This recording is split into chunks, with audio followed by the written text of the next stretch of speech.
Welcome back to Blackacre Ranch, and we are here on another Saturday, and it's the afternoon. We just got here and we were taking care of the pigs, filling up their food and their water. Yeah, so today, it was a late start this morning, so we're here pretty late. Actually, it's after lunch and we just got here, but we wanted to kind of go over a few things with you, including the tractor. Learned a little bit more about the tractor you saw from last week's rant about how they don't tell you anything. I wanted to kind of go over a few of the controls and kind of what they do and kind of the mistakes that I made. Also, we kind of want to talk about the little piggies. They're getting a little bit bigger, and things that you kind of might want to think about when you're raising pigs is you got to cut them up and you got to slaughter them at some point. So we want to cover a little bit about that. So right now we're filling up the water, and we're going to be moving a bunch of this feed into our little storage containers, and we're going to see how many containers we have. So we'll chat with you while we get our chores done and kind of go over some of that info. Okay?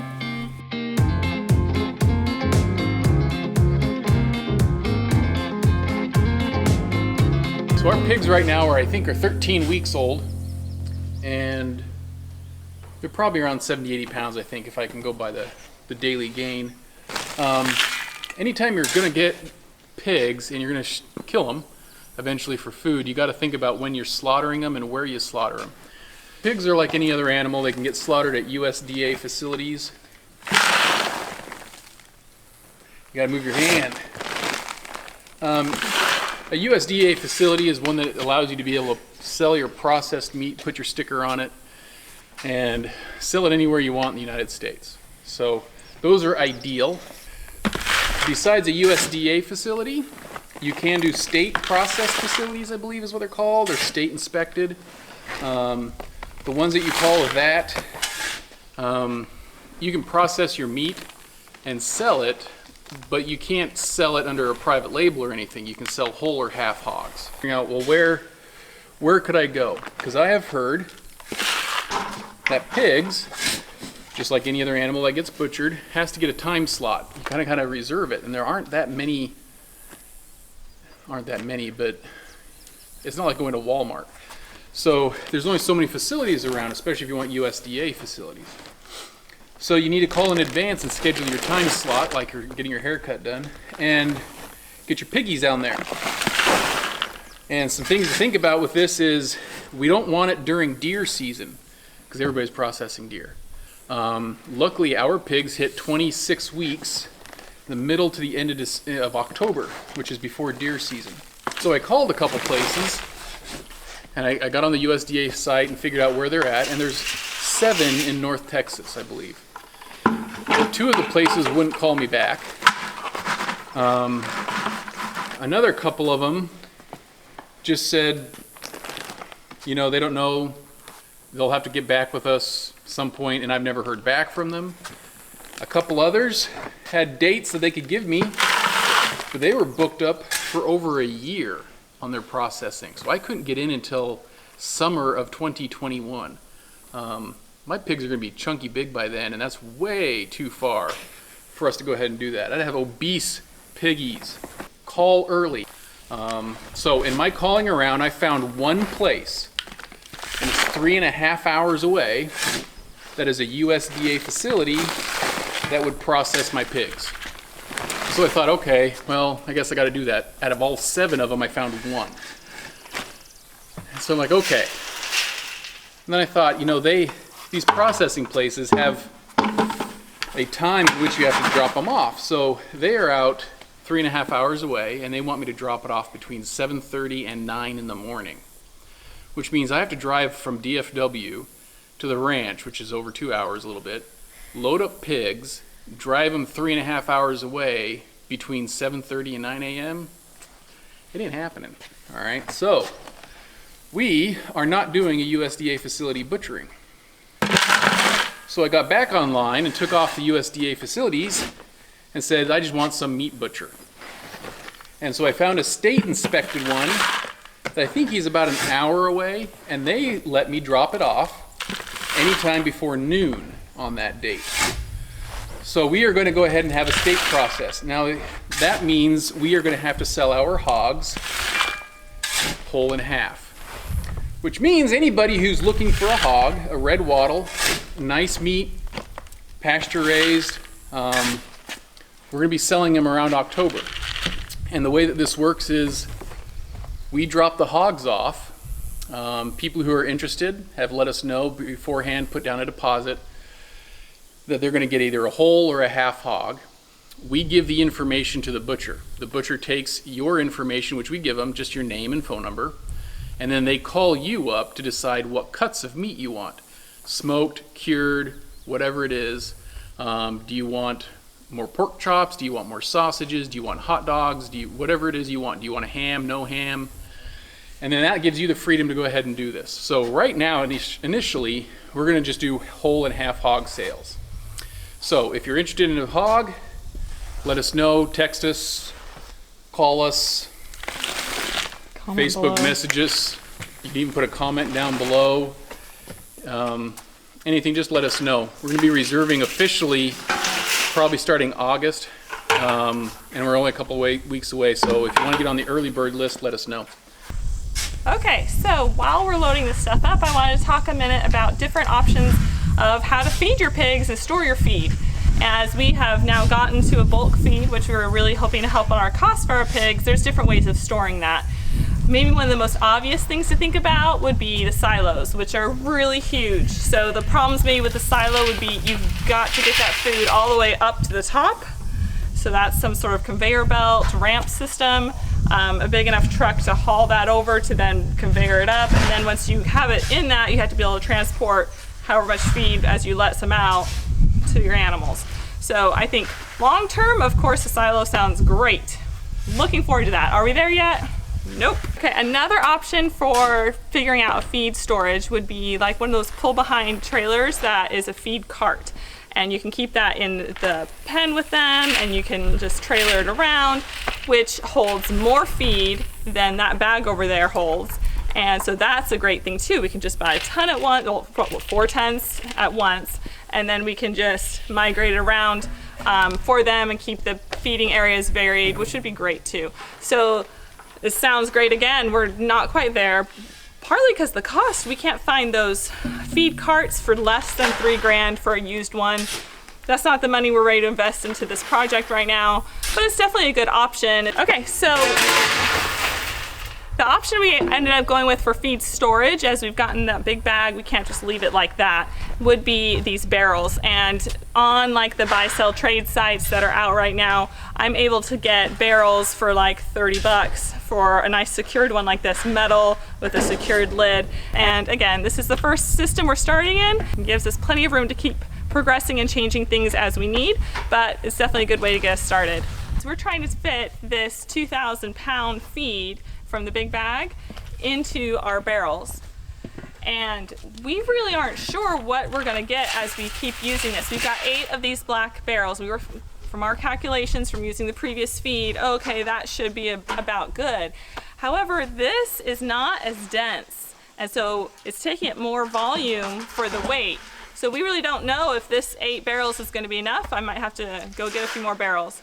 But let's come here and see what the system looks like with the barrel lids and to secure it down. Okay, so we got 2 different lids, so we're gonna look at them and how they're a little bit different. But the point of these lids and the securing it on top is, one, it'll be watertight. And it should also keep critters out, so no rats or mice, birds, whatever likes this feed gets to stay out of it.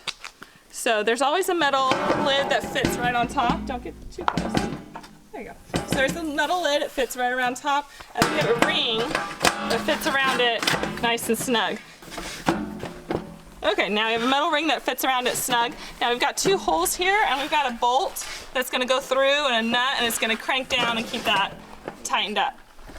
So this looks like the black barrel with the water, same place we got it. So it's got this big metal ring around, but this one is the one that's actually gonna clamp around and go up into this hole and turn into a nice secure lock.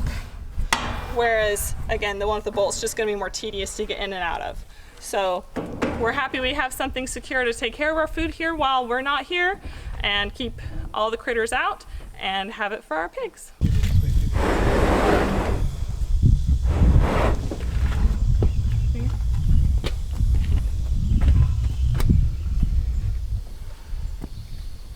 The hose is in there? The hose is in there. Uh-oh. This is going to be like me getting my hands stuck. So they didn't fill up this barrel, so it was only half full. And the hose can't get in there without coiling above the water level. And so it brings an air gap and I can't get suction. It's just, can I get it back out? That's what I'm worried about. I mean, you'd have to tilt. Okay, tilt it back. Is this that whole like monkey trap thing? Yeah. Come on, you've lost 30 Shut pounds. up! Oh, that hurt. That was encouragement. Oh, shut up. Yeah, I don't think that was encouragement enough. Ow. Hey, if I didn't lose those 30 pounds, I wouldn't have gotten that out. So my hands are fat? Always. You got big hands. You know, hold this. I thought that was a good thing. You know what they say about big hands? You have big feet too? Not really.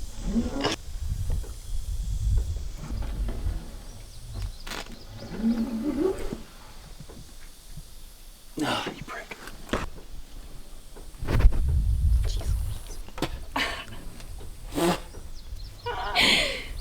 Suck on that hose, baby. Gross. Pretend it's summer and you're hot outside. Glad I'm recording. Don't tell me I can't suck. I'm gonna step back so I can get it all.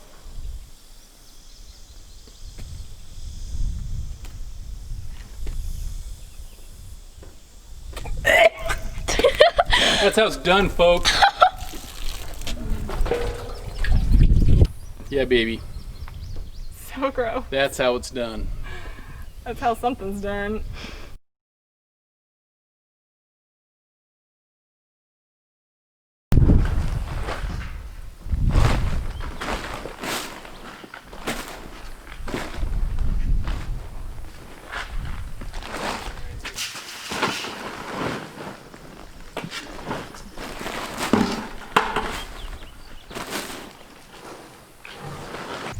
Hi, piggies.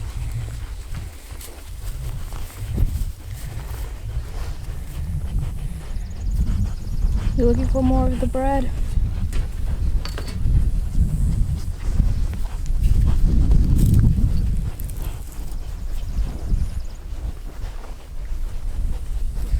They're nice and big. Big piggies. Delicious piggies. Okay, so our little piggy tarp came down again, so we've been fixing it. We actually had some rope with us this time. However, as tends to be our case, we never bring everything that we need.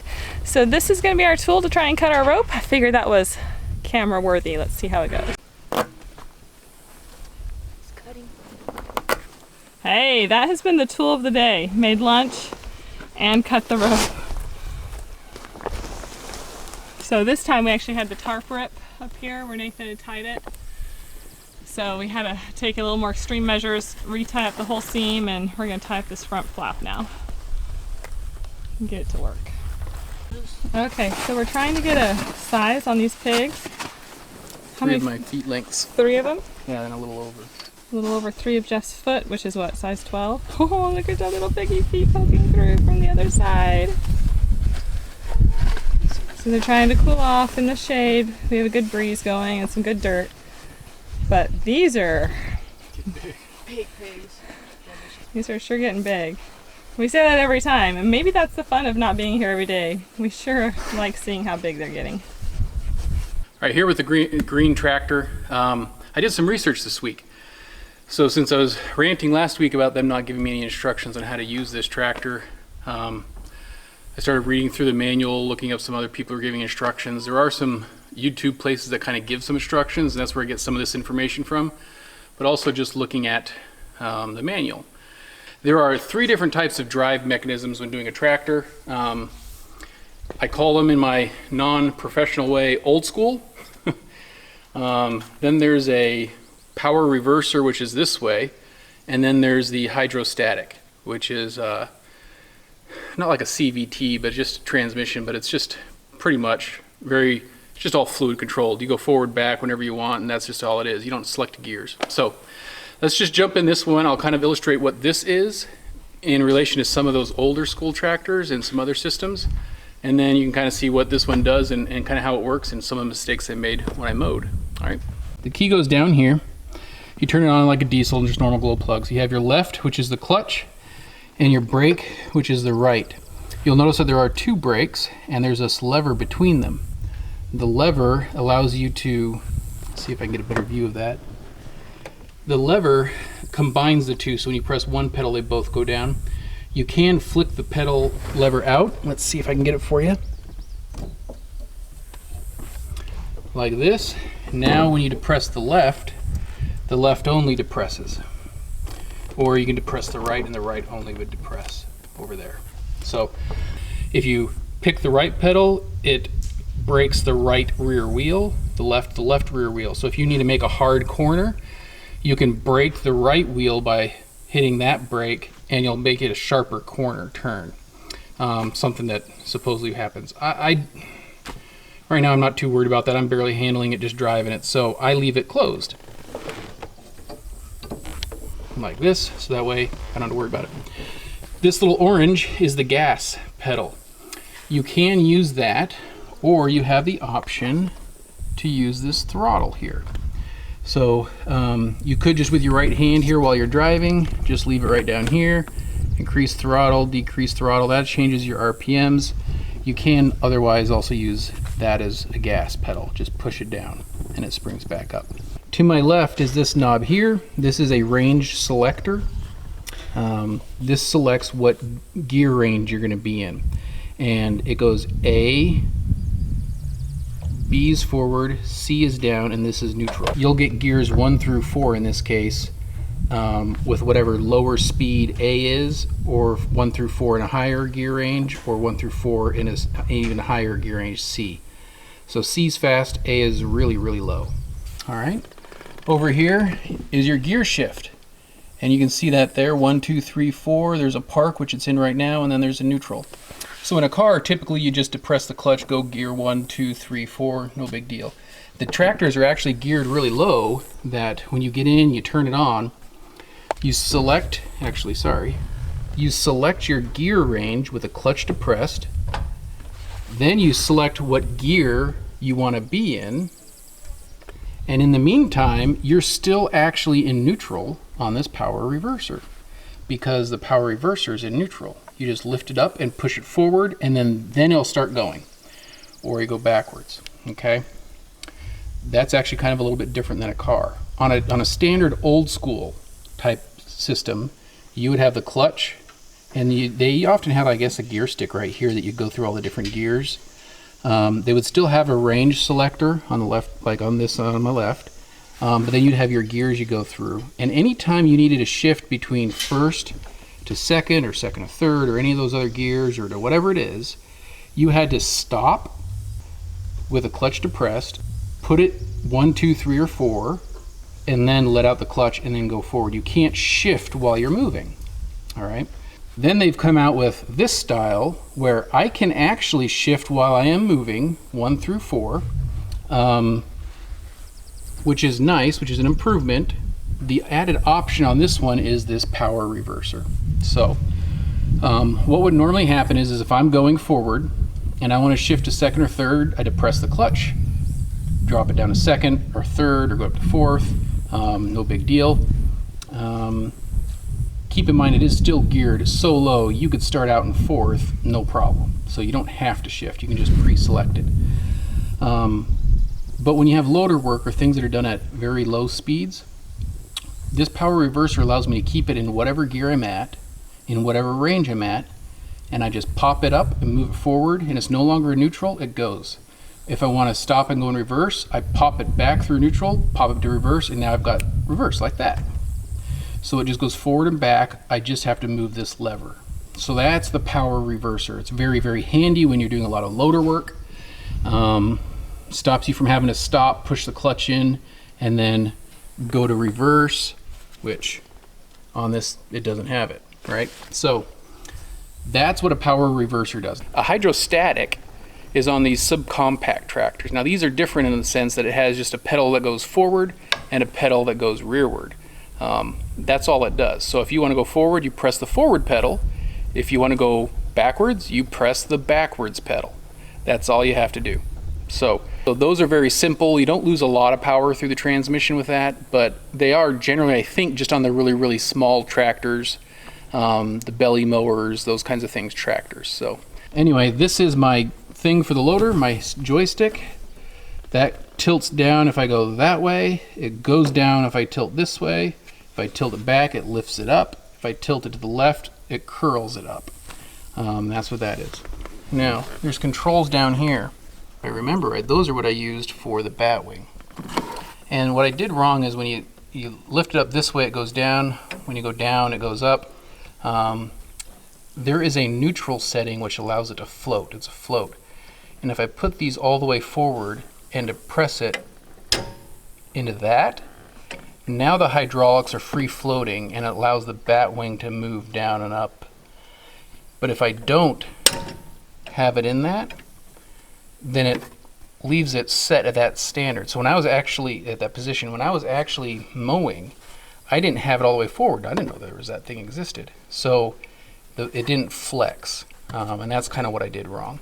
These guys go for the actual 3-point hitch, raising, lowering, and so forth. I haven't used that yet, so I don't have a lot of experience with that. This, it says 540E, and then behind it is 540. Can't really see that. So economical mode, I guess it's something to help you get better gas mileage if you put in 540E, and then you run on this front screen your RPMs at 1500. You see that little E sign? That's 540. I don't know, whatever they call it. Just run it right there, and that's your economical mode. So typically you're going to be between here and the yellow lines, ideally. There is a seat belt here, which I haven't used yet. I should get into that. This, if I pull it up, it's 2-wheel drive. If I push it down, it's 4-wheel drive. I've heard that there's actually an emergency brake, and I don't know where that is. So I will keep looking somehow for it. Yeah, I'll find it eventually. So that's a little description of the controls I have on the tractor. Left-hand side, I have my gear select, or my range select. On the right hand side, I have my 1st through 4 gears. I am no expert with this. If you have any wisdom, one about the parking brake, any other insights about this that I should know of or things to be watchful for, by all means put it in the comments. I'm open to that. I just, I want to learn as fast as I can with it so that way I don't make some mistake like I did with the batwing. I should have left it in a float. If I knew there was a float, I would have done it. So I am trying to find a company who will deliver bulk water. I found somebody in Austin. This is a long way to go from Austin, so I'm trying to find somebody in East Texas. Again, suggestions would be good, but we have to fill up that 5,000-gallon tank, and I have to get it plumbed before we do. So those are coming up real quick. But yeah, we're going to be signing out here. We're going to go get some T-posts and drop them off. But I just kind of want to show you, I'm kind of happy about this pasture I mowed, right, 2-3 weeks ago. It's looking real nice. So anyway, we'll show that to you on the way out and show you another picture of maybe this tank. Anyway.